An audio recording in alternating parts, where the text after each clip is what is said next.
The signal drifted through space like a whisper lost in a storm. It repeated endlessly, pulsing against the silence of the stars. Help us. Our world is dying. Please respond. There was no anger in the message, no demands, no threats, just a simple, pleading voice shaped by mathematics, the one language the galaxy had agreed to share. On the gray surface of the planet Vidya, where the skies had once shimmered with shifting light and the air once sang through crystal forests, First Speaker Kale stood motionless in the communications chamber. Screens surrounded him, glowing faintly against the choking haze creeping in from outside. His once luminous blue-green skin had dulled, flecked now with patches of gray, like the poisoned sky above. He no longer flinched when breathing stung. His chest pain had become routine. Hope, however, had not. Any responses today? He asked, voice dry, brittled out. The communication officer hesitated. She didn't want to say it again. Nothing new, First Speaker. The Regulan Confederation acknowledged the signal last month. Their reply hasn't changed. No intervention in natural evolutionary processes. Kale closed his eyes. And the Stuns?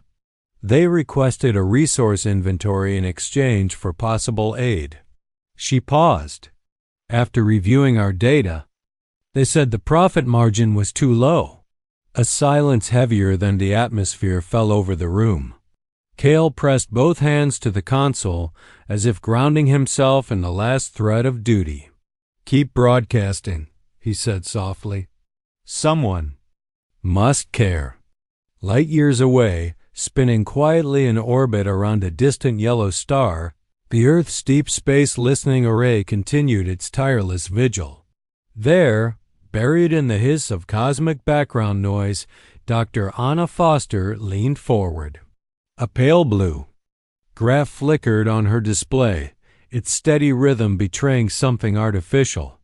Her heart skipped. Director Banks, she called over her shoulder, keeping her eyes locked on the screen. I've got something. The Director Robert Banks crossed the control room in long, practiced strides.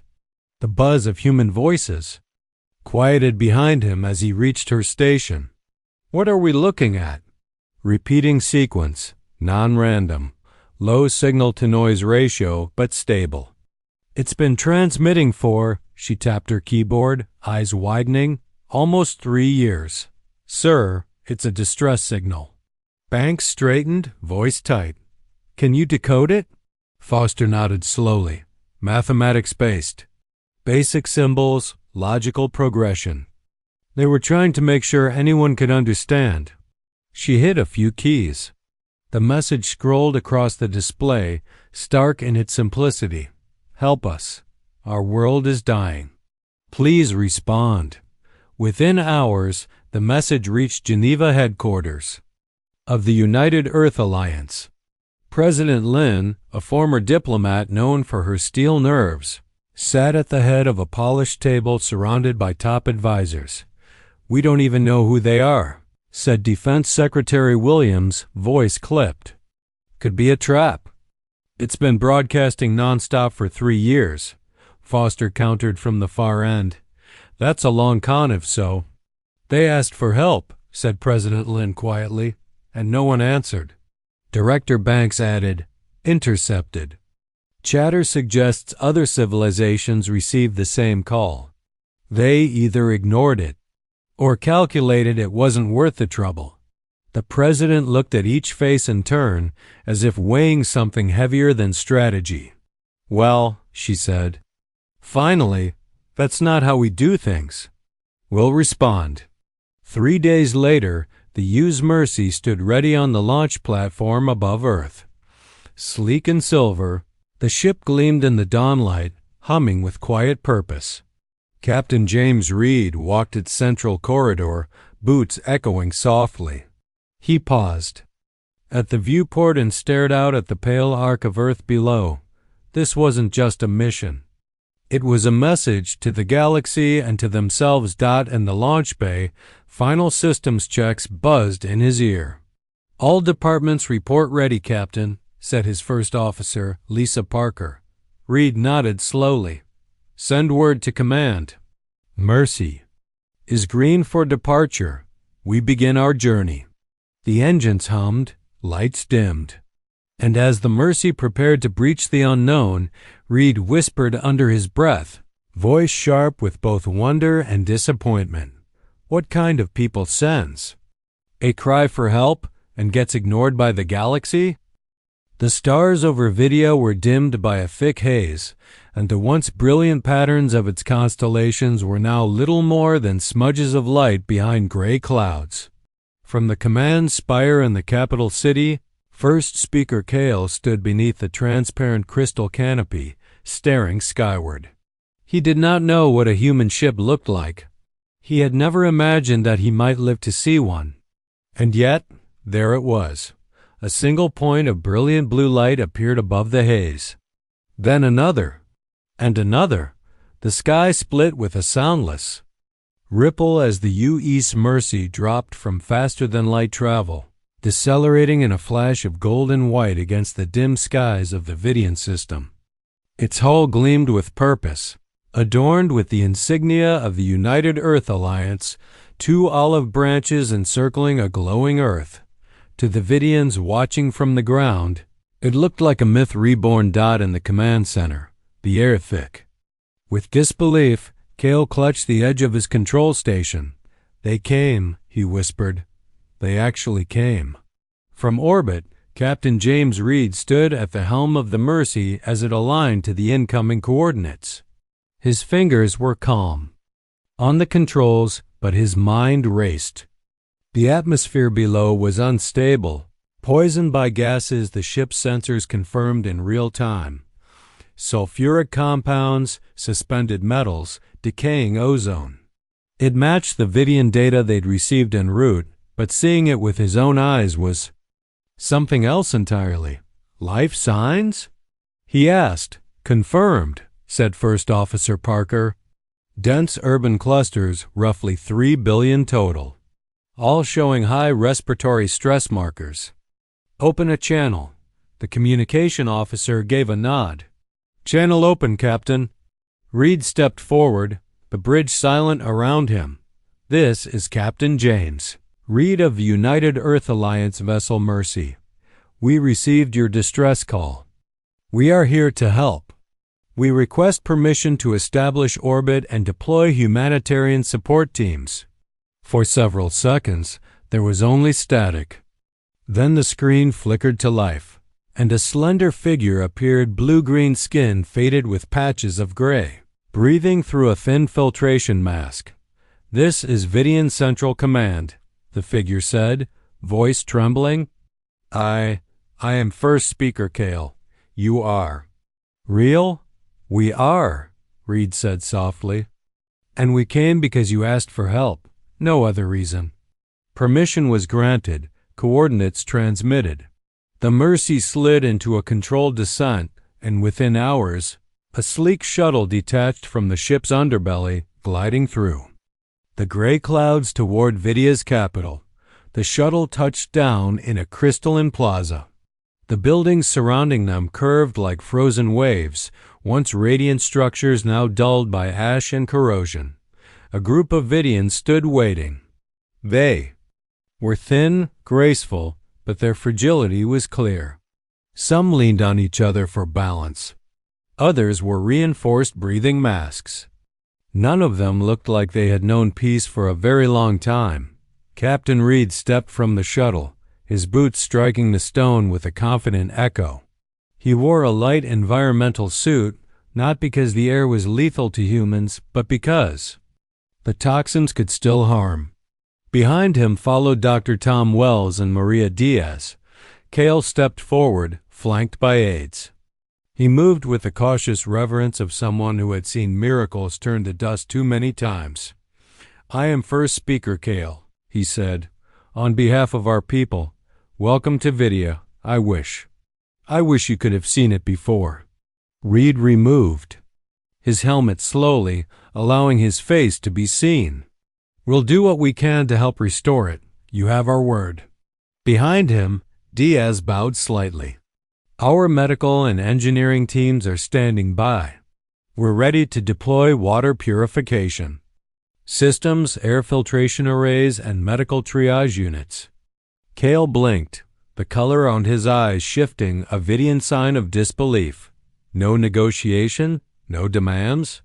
Where we come from, said Reed. Responding to a cry for help doesn't require a price tag. A musical chime rippled through.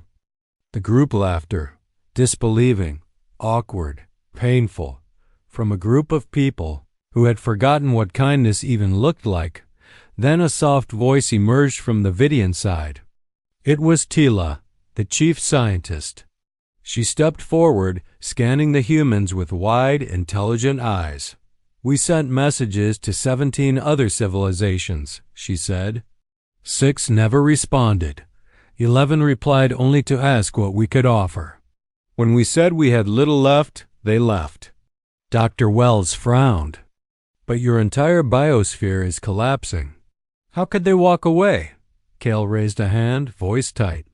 Because we are not valuable enough to them. The humans looked at one another. In their silence, there was sorrow. And resolve. Captain. Reed spoke firmly. We're not here because of your value. We're here because you asked. And because no one else answered. As the group walked deeper into the capital, Cale led them into what remained of the Vidian government hall. Inside, glowing crystal walls showed flickering projections of planetary data temperature spikes, chemical blooms, collapsing biodiversity. Reed and Dr. Wells got to work immediately, coordinating deployment zones. But in the shadows of that hall, Vidian eyes followed them with something deeper than curiosity. It wasn't suspicion. It was something that hadn't existed on Vidia in years. It was hope. Hours later, Reed sat alone in a temporary operations room on the Mercy, staring at a screen that showed Vidia's atmosphere in slow motion clouds. Thick with death, but beginning to stir under the early impact of their systems. He leaned forward, recording a private log. They called for help, he said softly, and the galaxy turned away. I don't know what kind of civilization sees suffering like this and does nothing, but I know what kind we are. He looked out the viewport as the sun began to rise over the ruined horizon. We answer. The first 2 weeks on Vidia passed in a blur of motion emergency medical clinics established in half-collapsed structures, massive atmospheric processors anchored into poisoned terrain, engineers working around the clock to convert human tech to match Vidian energy grids. The Mercy and her crew had become more than visitors. They were lifelines, but for all the progress, Captain James Reed couldn't shake the feeling that they were being watched. It wasn't paranoia, it was pattern. Recognition. The data coming in from orbital scans, long-range communications, and fleet traffic near the Vidian system didn't lie. Something or someone had taken an interest in Earth's unprecedented arrival. The Vidians had sent messages into the void for years and received only silence. Now, as humanity worked visibly to restore a dying world, the silence was changing. It was cracking. Reed stood at the command deck of the Mercy, eyes narrowed at the screen in front of him. A new set of signals had been flagged by Lieutenant Patel in orbit. Unregistered vessels had begun drifting toward the system's edge. Silent, shielded, watching, stealth profiles confirmed, Patel said. Multiple ships holding position. Just beyond asteroid field Theta 12. 7 vessels. No IFF transponder. No formal hails. But they're not just observing. Reed turned. How close? 2 of them moved into geosynchronous orbit above Vidia's equator last night. They haven't approached directly, but they're inside sensor range. Tactical systems flagged their hull signatures as Regulan. Reed felt his jaw tighten. He tapped the cum on his collar. Get me Admiral Patel on secure channel, now. On the planet below, First Speaker Cale paced beneath the glow of living crystals in the central hall. The air outside had begun to clear. Children had been seen walking to school without masks for the first time in 5 years. Small victories. Fragile, but real. Yet the tension in Reed's voice during their last meeting lingered in Cale's mind. First speaker. Tila said as she entered. Human satellites just picked up emissions from a Regulan surveillance buoy. It's active and scanning our atmospheric processors. Cale's heart sank. They said we were not worth the effort. Now that we are improving, they change their mind? They're not here to help, Tila said. They're here because humans made them look weak. Back aboard the Mercy, Admiral Edith Patel's face appeared on the main screen. She was flanked by two other UES fleet captains in a tactical room aboard the Armstrong, one of the 4 ships currently en route to Vidya. You were right to alert us, Captain, Patel said. The UES Council anticipated this. The Regulans can't afford to let Earth reshape galactic expectations. They need to reassert dominance and fast. They'll provoke us, Reed said. Try to push our hand, and we're not equipped for war. The Mercy isn't a warship. No, Patel said. But I am. Within 48 hours, the Armstrong, Gagarin, Alderan, and Ride emerged from FTL at the edge of Vidian space. Unlike the Mercy, these ships were sleek, angular, and visibly armed. Their arrival was not subtle. Reed watched from the bridge as the tactical display changed color-friendly ships overlaying the system map in blue, unknown vessels still pulsing in red. And the Regulans hadn't left. If anything, they had multiplied. 4 more Regulan ships just entered the system. Patel's voice came over the fleet-wide comm. They're moving toward orbital position. No formal declaration, but their weapon systems are active. We are being challenged. The Vidians had gathered at the Capitol Plaza to witness the changing sky. The once permanent haze had begun to break in the lower atmosphere, revealing slivers of deep blue above. But the alien shapes now hovering in the upper sky cast long shadows across their hope. The plaza quieted as a new sound cut across the clearing, a low hum growing louder. Then a ripple in the air. Vidian citizens pointed upward, fear rippling through the crowd. A massive ring-shaped structure, larger than any the Vidians had ever seen, appeared above the city. It shimmered with rotating segments of metal and light Regulan. Design, Tella shouted from the control center. It's an orbital purifier, one far beyond anything we've seen. They're deploying it above our atmosphere. Cale stared in confusion. But they said we were unworthy. They rejected every petition. They're not here to help us, she whispered. They're here to one-up the humans.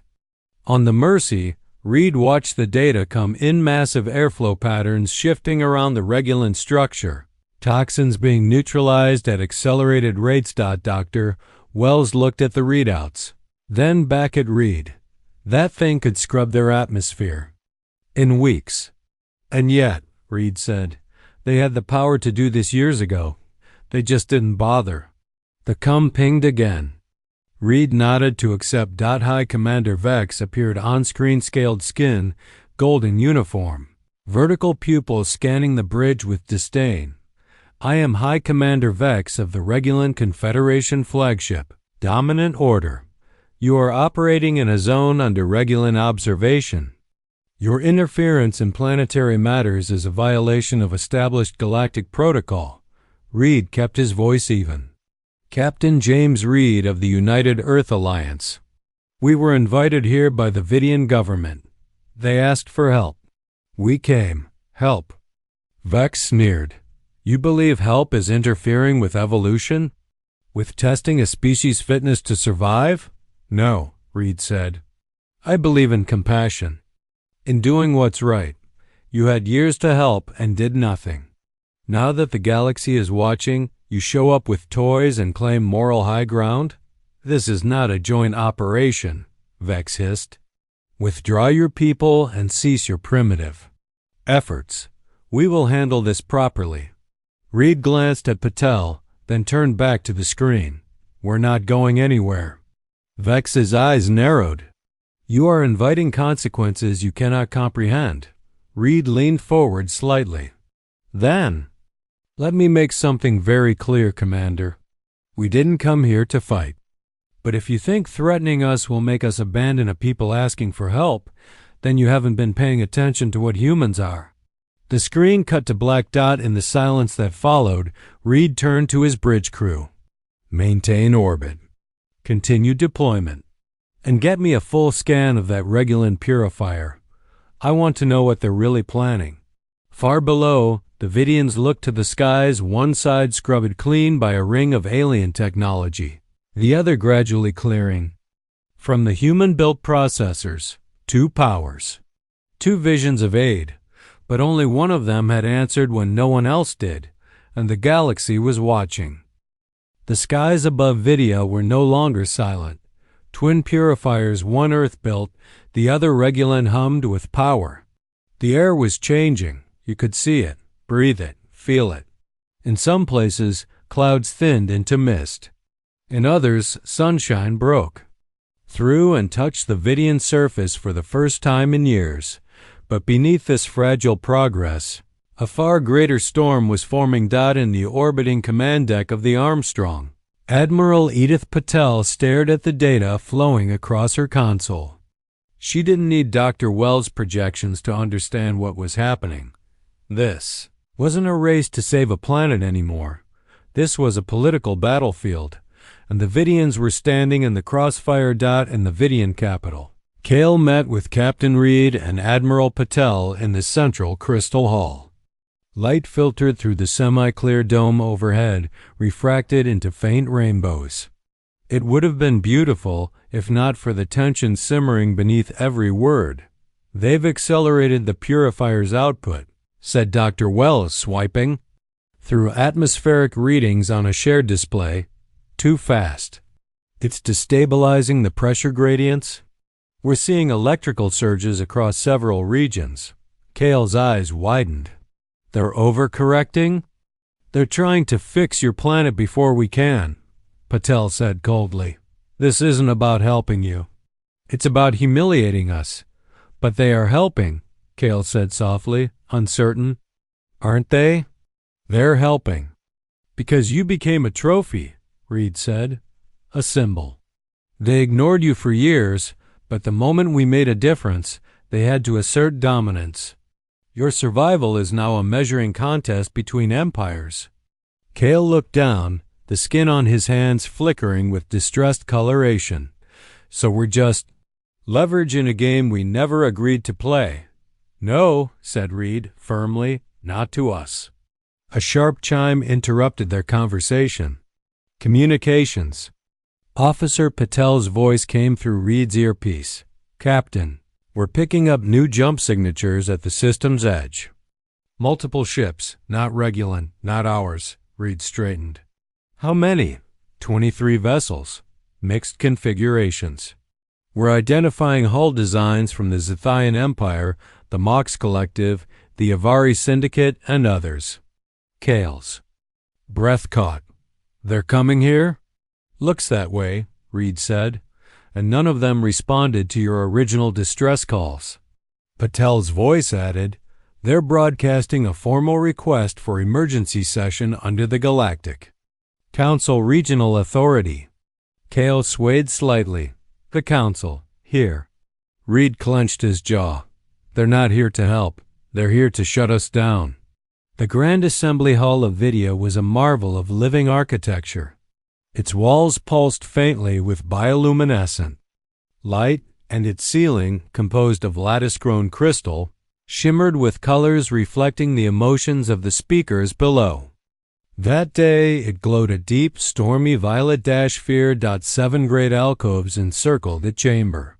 In them stood representatives of the galaxy's most powerful empires, each flanked by diplomatic aides and armed guards.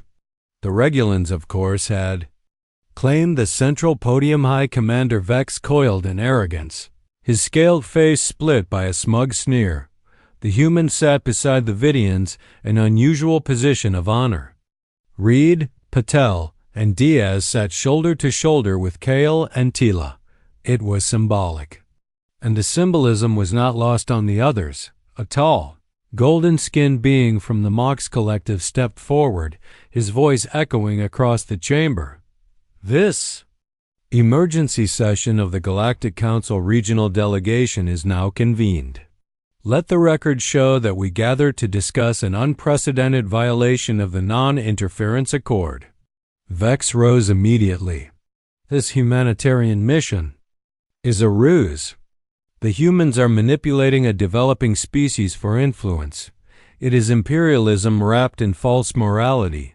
Patel stood. With respect, Commander, Vidya reached out to the galaxy for help.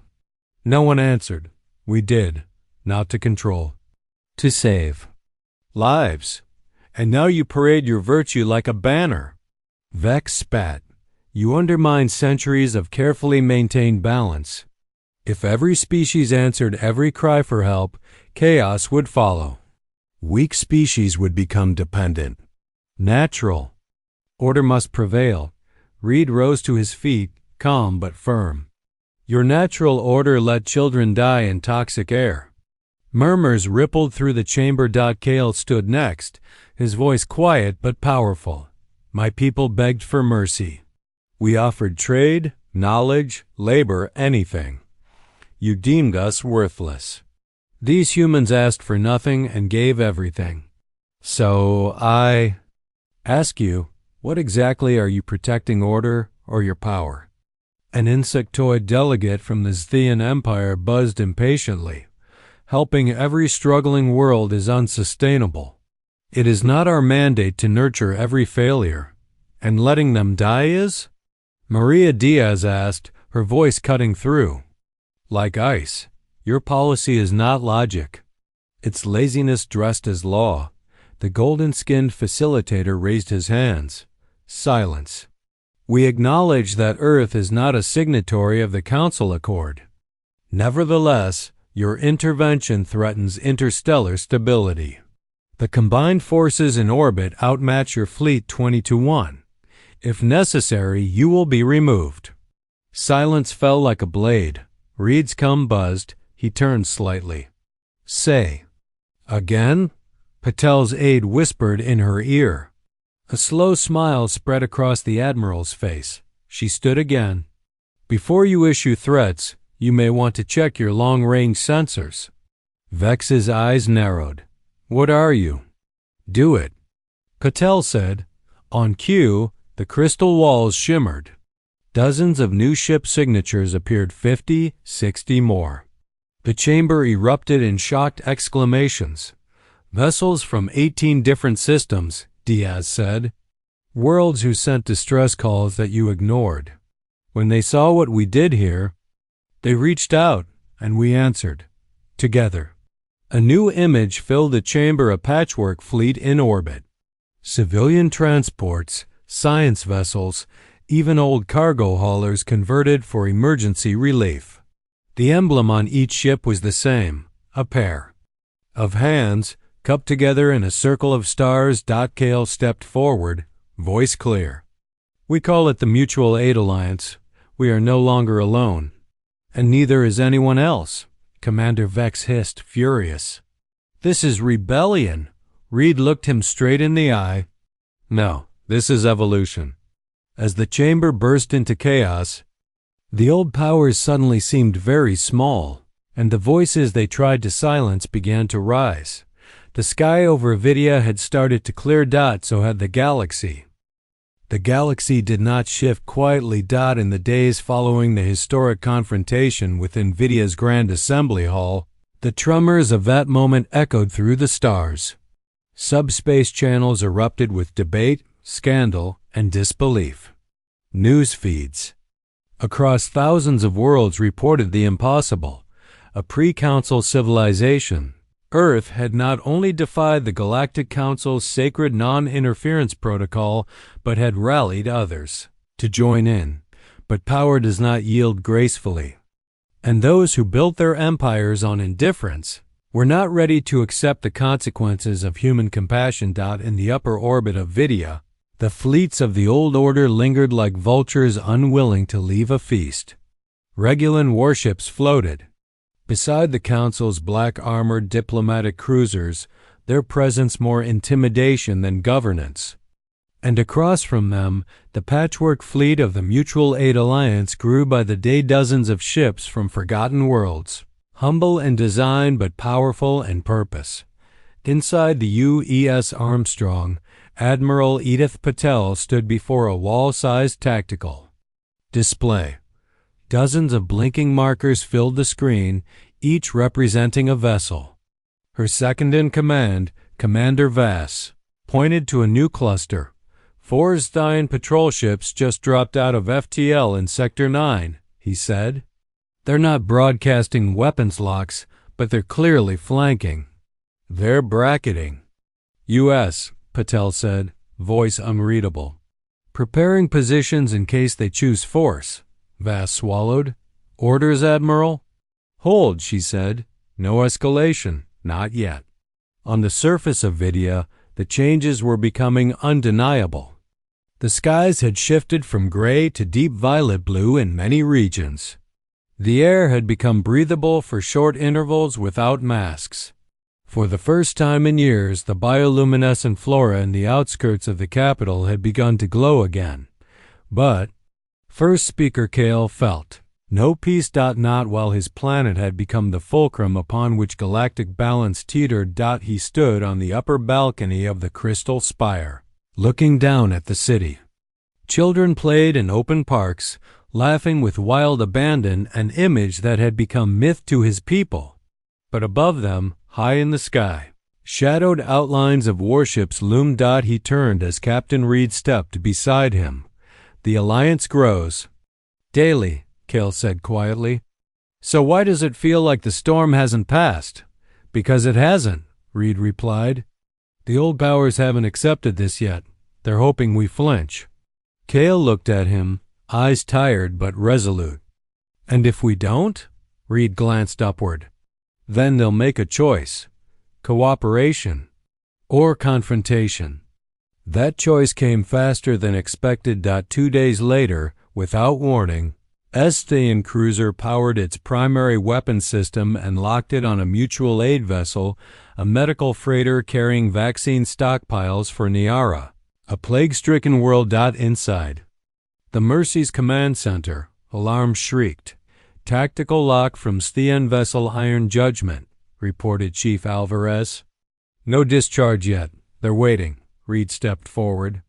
Put us between them and the freighter, now. The Mercy banked sharply, engines flaring blue as it moved to intercept. Captain, the Mercy has no point defense systems, Alvarez warned. I'm aware, Reed said, calm. Transmit to the Zthaean ship. If they want to fire, they'll have to go through us. The comms officer hesitated. Sir, that might. Send it. Moments passed. The entire crew held their breath. Then the weapon lock disengaged. Cheers erupted across the Mercy's bridge. But Reed didn't smile. He looked to the screen and saw what the others didn't fear. Not from his crew. From the ZTHIANS. They were testing Earth's resolve. And it just passed the first test. That night, back in Vidya's capital, a secret meeting was convened within the newly established mutual aid headquarters built on the very ground where Vidian families once fled poison storms. The representatives of the Alliance stood in a circle, no hierarchy, no thrones. Just equals. NIARA, Kasari, Victal, Earth, Vidya. Others too, some worlds still rebuilding, some barely surviving. Admiral Patel stood in the center. We cannot fight them ship for ship, she began, and we don't want to. We never came here to start a war. But we must prepare for one if they leave us no choice. Murmurs rippled through the room. Some were frightened. Most were angry. Reed stepped forward. They believe we are naive, that compassion is weakness, that helping others will fracture the galaxy. But look around you. Look at this room. We're not fractured. We're united. Kale raised his voice. For years we begged for aid. And we were ignored. Until humans arrived not as conquerors, but as friends. And because of that choice, the galaxy is changing. He turned to Patel. So what do we do next? She looked around the circle, her voice steady. We formalize it. The alliance, the values, the commitment. A charter signed and recognized. By all. An open invitation to any world that believes in something better. Reed added, and when the Council tries to pressure or threaten us again, we show them something they've forgotten. Cale tilted his head. What's that? Reed smiled faintly. That sometimes the smallest worlds shine brightest when someone finally listens. Elsewhere, in the darkened halls of the Galactic Council's inner sanctum, unease gripped. The highest tiers of power. Holograms flickered with images of Earthships defending alien freighters. Of alien children breathing clean air again. Of new flags joined hands in a circle of stars flying above unfamiliar worlds. They are becoming a symbol, hissed a Regulan elder. Symbols are dangerous, replied the Thyan envoy. We must act, then crush them. But not. All voices in the chamber agreed. They are offering aid, whispered an old Avari diplomat. We were the ones who refused to change. Perhaps we underestimated them. The room fell silent. The old order was cracking, and the storm was not yet over. Above Vidya, the stars were shifting. Not physically, astronomers would call them fixed points for another 1,000 millennia, but in meaning. To the Vidians, the sky had once been a symbol of unreachable salvation. A canvas of cold, watching. Light that saw their world die and said nothing, but now? Now the sky was filled with ships from forgotten worlds. From plague-scarred moons and drought-baked planets. From colonies abandoned to rot and civilizations labeled statistically unviable. They had come not with warships or war cries, but with aid modules, water reclamation units, and soil reseeders. They came because someone had finally answered. The first cry, and in doing so, Earth had awakened a galaxy, but not everyone was cheering inside the Galactic Council's high chamber, far from Vidya. Wrapped in orbit around the glittering gas giant Eltharis, the most powerful civilizations. In the galaxy met behind sealed walls. Their halls were lined with history murals of conquest disguised as diplomacy, statues of heroes whose valor was measured in the silence of worlds they'd let die. Now, those statues looked smaller, less immortal. High Commander Vex of the Regulan Confederation stood at the center of the chamber. His scaled face was dark with fury. We must strike, not debate. The humans are fracturing our authority with every passing cycle. They have ignited a myth, said a Zethan overlord, her voice part electronic, part ice. And myths are contagious. A myth can be erased, Vex growled, only if we act fast. Back on Vidya, Admiral Edith Patel reviewed the latest intelligence reports inside the Mutual Aid Alliance headquarters. A thick cluster of dots marked a new arrival. A battle group of Regulan vessels had entered an adjacent system. They're not here for drills, she said. They're positioning. Reed confirmed beside her. We've seen this dance before. A projection of the Regulan dominance fleet flickered above the table. 22 ships, 7 heavy cruisers, 4 planetary siege vessels. And at their center, a super dreadnought-class warship, the Divine Judgment, the largest Regulan warship ever constructed. Why deploy a siege vessel to a humanitarian zone? Asked Diaz. What could they possibly justify? Fear, Patel replied. They're trying to scare the Alliance apart. Show us we're outgunned, outclassed, alone. But we're not alone, Reed said quietly. And he was right. Over the next 48 hours, ship after ship jumped into Vidian orbit. Alliance vessels, yes, but also something else. Something new. A sleek white vessel bearing the markings. of the Arden Accord, an isolationist civilization that hadn't left its home system in 200 years, a blocky freighter from the swamp world of Jure, converted into a mobile water purification platform, a nimble scout ship from the Rimward. Nomads, streaming a live broadcast to thousands of border worlds. This is what hope looks like. The movement had become a message, and the message was spreading, but the Council did not yield. Not yet. The ultimatum came encoded in diplomatic protocol and buried within a formal declaration of interstellar policy. If the Mutual Aid Alliance continues unsanctioned operations, Council authority will be reasserted, with force if necessary. The final line was chilling. You have one planetary rotation to comply. The message was delivered directly to Patel and Kale. Inside a secure meeting room beneath the Capitol, silence settled over the leadership of the Alliance. Patel broke it first. They're bluffing. They want us to flinch. They might not be, said Tila, the Vidian chief scientist. You're unaligned. We're recovering. Most of our allies aren't military powers. They think they can make an example out of us. Reed stood, calm but intense. Then we show them we're not examples. We're the future. He turned to Kale. First speaker, if you want us to evacuate, we will. We'll find another way. Kale looked at the faces around the table. Human, Vidian, Niari, Avari, Nomad. Then he shook his head. I have spent my life begging for mercy. Now I will stand for what we've built. Let them come. 20 hours later, the divine judgment emerged. From faster-than-light transit like a god breaking through clouds. Its hull shimmered with black metal, 10 kilometers long and bristling with weapons powerful enough to fracture moons.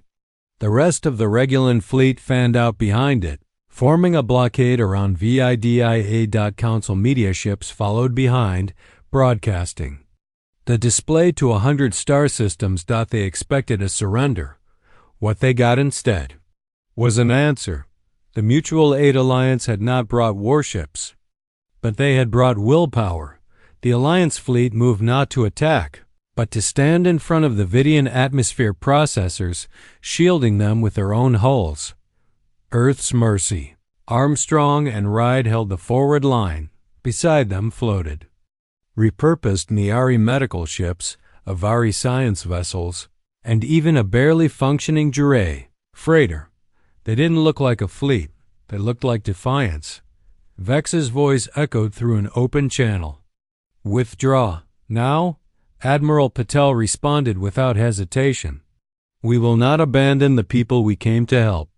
You will burn for this. You can burn a ship, she replied. You can't burn an idea. The silence that followed stretched across systems. And then came the unexpected. A new signal. A priority code. From inside the Council fleet. The Vessel of Light, a diplomat-class cruiser belonging to the Athari Union, a Council member world. Their message was simple. We stand with Vidia. Seconds later, 2 more ships broke formation and joined the Alliance shield wall. Then 5 more. Then 10. The Council's ranks were splintering, live on every feed in the galaxy. From the Mercy's bridge, Reed watched the screen as more ships peeled away from their old allegiances and took positions beside Earth. Vidia and the others. One by one, the stars shifted again. Not physically. In meaning. From watchers to witnesses, and from witnesses to warriors for something new. The skies over Vidia had once been a vault of gray, heavy, poisonous, silent. But now they sang, not with music, but with life. Above the surface, thousands of vessels moved in coordinated ballet supply drones delivering materials, science ships monitoring air purity, and medical frigates coordinating planetary relief. The thick haze that had cloaked the world for nearly a decade was gone. Clean blue skies stretched unbroken for the first time in memory.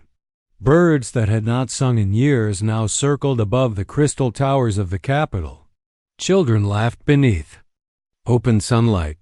And for the first time in Cale's adult life, no one was dying, but the true transformation hadn't occurred in the atmosphere. It had happened in the stars. What began as a single humanitarian mission by a young, idealistic species had reshaped the very spine of galactic power.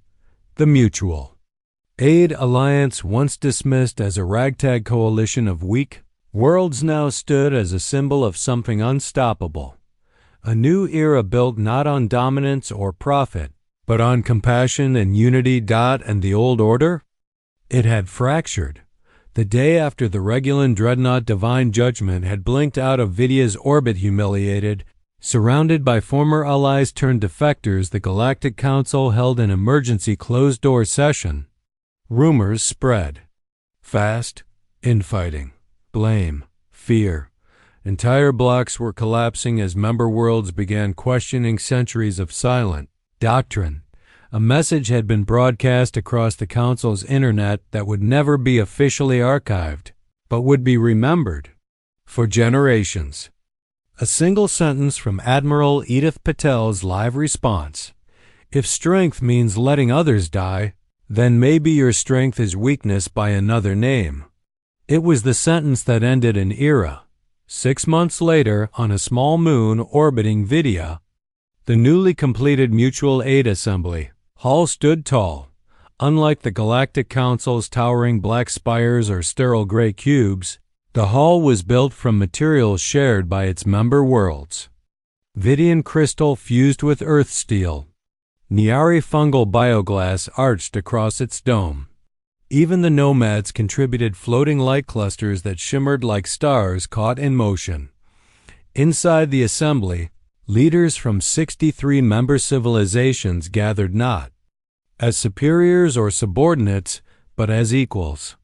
They sat in a perfect circle, no head, no throne, no raised platform.